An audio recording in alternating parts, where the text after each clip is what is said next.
अस्सलाम वालेकुम dear students, कैसे हैं आप सब। उम्मीद है कि आप सब खैरियत से होंगे। आज हम क्लास 10th उसका चैप्टर नंबर हम 2 डिस्कस कर रहे थे, जो कि आपकी बुक पे चैप्टर नंबर 15 है, स्टिशियोमेट्री वाला। बहुत ही इंपॉर्टेंट और कॉन्सेप्चुअल चैप्टर है। इसके हम नेक्स्ट टॉपिक की तरफ जा रहे थे, जो कि हमारे पास है यील्ड। आज हम इस टॉपिक को डिस्कस करेंगे, साथ इसकी एग्जांपल को थोड़ा सा देखेंगे। एंड लास्ट वीडियो में हमने क्या किया था कि इसके लास्ट टॉपिक को डिस्कस किया था, जो कि था लिमिटिंग रिएक्टेंट, और उसकी एग्जांपल को थोड़ा सा देखा था। आज की इस वीडियो में हम यील्ड वाले टॉपिक को डिस्कस करेंगे डिटेल में। अब इस एग्जांपल को और इस टॉपिक को कंप्लीट अंडरस्टैंड करने के लिए वीडियो को एंड तक लाजमी देखिएगा। हमारे इस चैनल को सब्सक्राइब कर लें ताकि हमारी हर वीडियो आपको मिलती रहे। अच्छा देखिए, यील्ड वाले टॉपिक में सबसे पहले क्या उसने बताया हुआ है, The quantity of the product obtained when chemical reaction is performed is called the actual yield।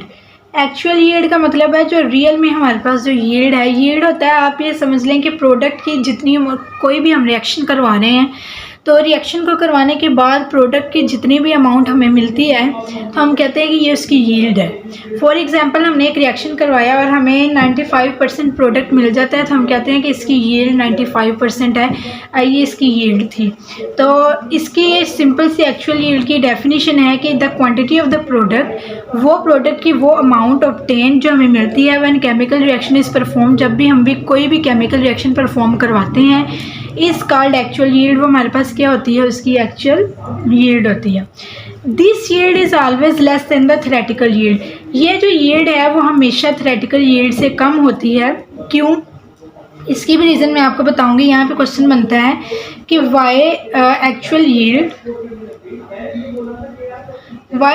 Yield is always less than the theoretical yield, कि एक्चुअल यील्ड हमेशा थ्योरेटिकल यील्ड से क्यों कम होती है। अब देखिए, एक थ्योरेटिकल यील्ड है, वो हमने एक कैलकुलेशन से एक यील्ड निकाली है। थ्योरेटिकली इसको कैलकुलेट करते हुए हमने एक यील्ड निकाली है। बैलेंस केमिकल इक्वेशन का यूज़ करते हुए हमने एक यील्ड निकाली है कि इतना रिएक्शन, इतने रिएक्टेंट यूज़ हुए हैं, इतना प्रोडक्ट बनेगा, या ये रिएक्शन इस तरह से हो रहा है तो इतना प्रोडक्ट बनना चाहिए। तो हम ये पूरा बैलेंस केमिकल इक्वेशन को यूज़ करते हुए थ्योरेटिकली हम क्या करते हैं कि कैलकुलेशन के थ्रू हम एक थ्योरेटिकल यील्ड निकालते हैं। बाद में जब हम एक्सपेरिमेंटली उस एक्सपेरिमेंट को परफॉर्म करवाते हैं, तो वो एक जो एक्चुअल यील्ड हमारे पास आती है वो थोड़ी सी लेस अमाउंट में होती है थ्योरेटिकल यील्ड से। लेकिन तो वो क्यों होती है, बेसिकली हमारे पास क्वेश्चन ये है कि वो लेस क्यों होती है। तो इसकी मेन रीज़न यही है कि रिएक्शन के दौरान में क्या होता है कि साइड रिएक्शन और भी बहुत सारे हो जाते हैं, ठीक है। इसके अलावा क्या होगा कि उसमें कुछ इम्प्योरिटीज़ हो सकती हैं, कोई साइड रिएक्शन हो सकता है कि प्रोडक्ट हमारी टोटल अमाउंट में नहीं हमें मिलती। तो एक्सपेरिमेंटली परफॉर्म करवाते वक्त क्या करते हैं कि साइड प्रोडक्ट इसमें बन सकता है। तो ये कुछ फैक्टर्स होते हैं जिसकी वजह से जो एक्चुअल यील्ड है वो हमारे पास कम आती है। थ्योरेटिकल यील्ड में ऐसा कुछ नहीं होता, उसमें हमने जितना कैलकुलेट करना है उतनी अमाउंट में क्या होता है कि हमारे पास रिजल्ट आता है। जबकि एक्सपेरिमेंटली इस तरह नहीं होता, उसमें कोई साइड प्रोडक्ट बन जाता है, कोई साइड रिएक्शन हो जाता है, जिसकी वजह से इसकी यील्ड की अमाउंट लेस हो जाती है। अब देखिए, the theoretical yield is the amount of product which we calculate assuming that all the reactant react according to the balanced chemical equation। इस लाइन का मतलब ये है कि थ्योरेटिकल यील्ड वो कह रहा है कि वो अमाउंट होती है जो हम कैलकुलेट कर रहे होते हैं बैलेंस केमिकल इक्वेशन का यूज़ करते हैं। हम इसमें क्या देखते हैं, हम इसमें देखते हैं कि सारे के सारे रिएक्टेंट रिएक्ट कर गए और सारे के सारे प्रोडक्ट बन गए हैं। जबकि एक्सपेरिमेंटली ये चीज़ नहीं होती, सारे रिएक्टेंट प्रोडक्ट में चेंज नहीं हो रहे होते, कुछ साइड प्रोडक्ट में चेंज हो रहा होता है, कुछ साइड रिएक्शन में जा रहा होता है। तो यही मैंने आपको मेन रीज़न भी बताई है कि एक्चुअल यील्ड क्या होती है, कम होती है थ्योरेटिकल यील्ड से। A chemist is usually interested in the efficiency of reaction which is commonly expressed by comparing the actual yield with the theoretical yield in the form of percentage yield. आप देखिए, वो कह रहे हैं कि जो chemist होते हैं वो एफिशिएंसी पे बहुत गौर करते हैं। एफिशिएंसी होता है कि एक्यूरेसी, कितने इफेक्टिवली जो है रिएक्शन हुआ है और कितने इफेक्टिवली हमें प्रोडक्ट मिला है। तो वो क्या करते हैं कि एक्चुअल यील्ड को थ्योरेटिकल यील्ड से कंपेयर करते हुए वो देखते हैं कि इसकी एफिशिएंसी कितनी आई है। यानी अगर उसमें थोड़ा बहुत फ़र्क होगा तो हम रिएक्शन ठीक जा रहा है, अगर उसमें ज़्यादा ही डिफरेंस आ जाता है तो उसकी एफिशिएंसी कम है, उसकी इतने इफेक्टिवली जो रिएक्शन कंप्लीट नहीं हुआ। तो ये एफिशिएंसी को नोट करने के लिए एक्चुअल यील्ड और थ्योरेटिकल यील्ड को कंपेयर करते हैं, उसकी परसेंटेज यील्ड निकालते हैं। परसेंटेज यील्ड निकालते हैं, जिससे हमें क्या अंदाज़ा होता है कि जो रिएक्शन है उसकी एफिशिएंसी कितनी किस हद तक है। तो परसेंटेज यील्ड निकालने के लिए हम क्या फॉर्मूला यूज़ करेंगे, एक्चुअल यील्ड को थ्योरेटिकल यील्ड पे डिवाइड करते हैं और 100 से मल्टीप्लाई कर देते हैं, तो ये हमारे पास आ जाती है परसेंटेज यील्ड। और इसे हम किस लिए यूज़ करते हैं, एफिशिएंसी को कैलकुलेट करने के लिए। तो ये था यील्ड के बारे में, जो उसने एक्चुअल यील्ड क्या होता है, थ्योरेटिकल यील्ड क्या होता है, परसेंटेज यील्ड हम क्यों निकालते हैं। तो ये सब कुछ मैं उम्मीद है कि आपको समझ आ गई होगी। तो नेक्स्ट हम इसके एग्जांपल को देखते हैं कि हमने इस एग्जांपल में को डिस्कस करना है कि हम किस तरह से कैलकुलेट करेंगे थ्योरेटिकल यील्ड और परसेंटेज यील्ड और actual yield. A chemist reacts 50 gram of zinc. इसमें क्या है कि 50 ग्राम जिंक को हमने सिर्फ 50 ग्राम यूज़ किया है with excess of nitric acid. Nitric acid हमने ज़्यादा अमाउंट में यूज़ किया है और उसमें कितना हमें प्रोडक्ट की कितनी अमाउंट मिली है, 80.2 ग्राम हमें जिंक नाइट्रेट मिला है। ठीक है, जिंक हमने 50 ग्राम यूज़ किया था, नाइट्रिक एसिड हमने एक्सेस अमाउंट में यूज़ किया था, तो हमें प्रोडक्ट जो जिंक नाइट्रेट है उसकी कितनी अमाउंट मिली है, 80.2 ग्राम मिली है। अब वो कह रहे हैं कि कैलकुलेट द थ्योरेटिकल यील्ड, एक तो इसकी थ्योरेटिकल यील्ड निकालें एंड द परसेंटेज यील्ड निकालें और इसकी परसेंटेज यील्ड भी निकाल के दिखाएं। हम थ्योरेटिकल यील्ड हमने इसकी निकालनी है बैलेंस केमिकल इक्वेशन को यूज़ करते हुए, जबकि एक्चुअल यील्ड ये हमारे पास ये आई है एक्सपेरिमेंटली परफॉर्म करवाने के बाद 80.2 ग्राम हमारे पास क्या आई है, एक्चुअल यील्ड आई है। तो थ्योरेटिकल यील्ड हम निकालेंगे इक्वेशन पे यूज़ करते हुए, बाद में हम इसको कंपेयर करेंगे परसेंटेज यील्ड के फॉर्मूले में, इसको पुट करते हुए हम परसेंटेज यील्ड निकालेंगे। अब देखिए बैलेंस केमिकल इक्वेशन क्या है। Balance chemical equation for the reaction Zn क्या करेगा, नाइट्रिक एसिड के साथ रिएक्ट करेगा तो ये जिंक नाइट्रेट बन जाएगा और साथ ही हाइड्रोजन गैस इवॉल्व होगी। अब देखिए हमने क्या करना है, सबसे पहले नंबर ऑफ मोल्स निकालने हैं जिंक के, और वो नंबर ऑफ मोल्स निकालने का फॉर्मूला होता है mess divided by molar mass.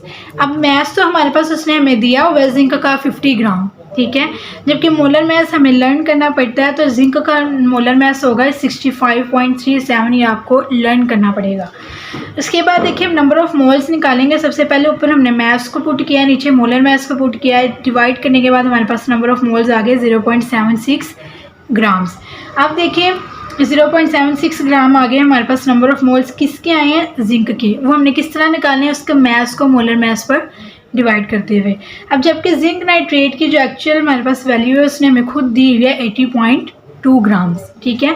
अब हमने इसकी थ्योरेटिकल यील्ड निकालनी है। अब अगर हम इक्वेशन को देखें तो इक्वेशन के अकॉर्डिंग क्या, according to the balance chemical equation 1 mole of zinc gives 1 mole of zinc nitrate. अगर जिंक का 1 मोल हम इस्तेमाल कर रहे हैं तो जिंक नाइट्रेट का भी हमें कितने मोल मिल रहे हैं, 1 ही मिल रहा है। अगर हम इस एग्जाम्पल के अकॉर्डिंग हम देखें कि अगर हमने जिंक के 0.76 मोल यूज़ किए हैं, जिंक के कितने मोल यूज़ किए हैं, 0.76 मोल यूज़ किए हैं, तो इक्वेशन के हिसाब से जिंक नाइट्रेट के भी कितने मोल होने चाहिए, 0.76 मोल्स ही होने चाहिए। देखिए 1 mole of zinc gives 1 mole of zinc nitrate, ये इक्वेशन के थ्रू हमने देखा। अब ये जो उसने हमें डाटा दिया था उसमें हमने जिंक के मोल दिए हुए थे 0.76 मोल जो हमने कैलकुलेट किए हैं, और उसने कितने मोल दिए हैं जिंक नाइट्रेट के 0.76, इस इक्वेशन के मुताबिक यही होने चाहिए।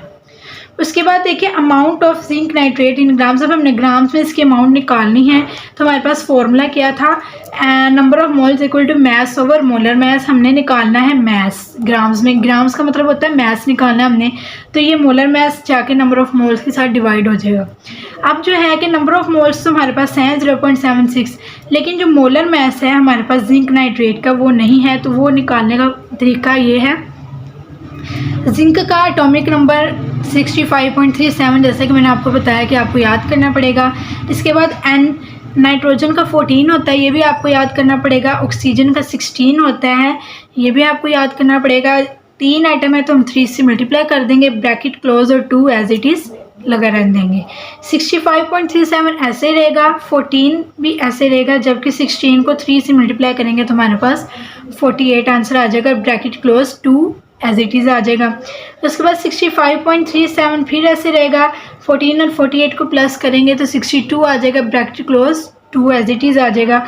अब क्या करेंगे, 62 को 2 से मल्टीप्लाई करेंगे, जो आंसर आएगा उसको उसके अंदर हम प्लस कर देंगे, ये 65.37 प्लस कर देंगे तो हमारे पास आ जाएगा 189.38। ये हमारे पास मोलर मास इसका आ जाएगा। ये हमने खुद कैलकुलेट करना पड़ेगा।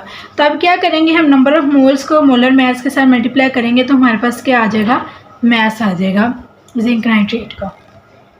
तो ये हमने इस एग्जांपल को मतलब कि इधर तक हमारे पास मास आ गया जिंक नाइट्रेट का। अब हम परसेंटेज वाला फॉर्मूला लगाएंगे। देखें इसमें क्या होगा, हम ऊपर एक्चुअल यील्ड लिखेंगे जो कि इसने पहले ही दे दी थी एग्जांपल में 80.2 ग्राम, और नीचे हम थ्योरेटिकल यील्ड जो हमने खुद निकाली है 143.92 ग्राम वो हम लिखेंगे, और लास्ट पे हम इसको मल्टीप्लाई करवा देंगे 100 से, तो ये हमारे पास परसेंटेज यील्ड आ जाएगी।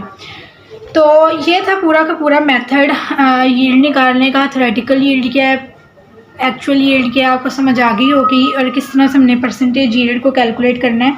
तो यहाँ तक ये टॉपिक आपके साथ मैंने डिस्कस कर दिया। उम्मीद है कि आपको समझ आ गई होगी। नेक्स्ट वीडियो के अंदर हम थोड़ा सा परसेंटेज प्योरिटी देखेंगे होती क्या, और उसकी एग्जांपल को देखेंगे। तब तक के लिए आप हमारे इस चैनल को सब्सक्राइब कर लें ताकि हमारी हर वीडियो आपको मिलती रहे। तब तक के लिए अल्लाह हाफिज़।